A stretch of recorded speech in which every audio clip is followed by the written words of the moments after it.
একটি ফেনোমেনন আছে যা স্পটলাইট ইফেক্ট নামে পরিচিত। ইন 1999 কিছু সাইকোলজিস্ট মিলে এই স্পটলাইট ইফেক্ট টার্মটা উদ্ভব করেছিলেন। So the question is, what is spotlight effect? So what is a spotlight effect? যখন কোনো ব্যক্তি নিজেকে মনোযোগের কেন্দ্রবিন্দু বলে মনে করে, আর when he or she thinks that he or she is the center of attention, এর ফলে যা হয় তা হচ্ছে ছোটোখাটো ত্রুটিগুলোকে সে অনেক বড় করে দেখা শুরু করে।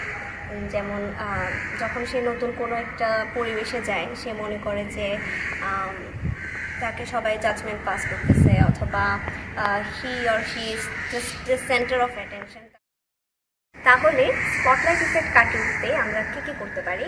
প্রথমত মাইন্ডফুলনেস প্র্যাকটিস করা, ব্রিদিং প্র্যাকটিস করা, ইন দ্য মোমেন্ট লিভ করা, নিজের প্রতি নন জাজমেন্টাল হওয়া, আর এটা বুঝতে শেখা পৃথিবীর সব কিছু আমাকে কেন্দ্র করে নয়। So live happily.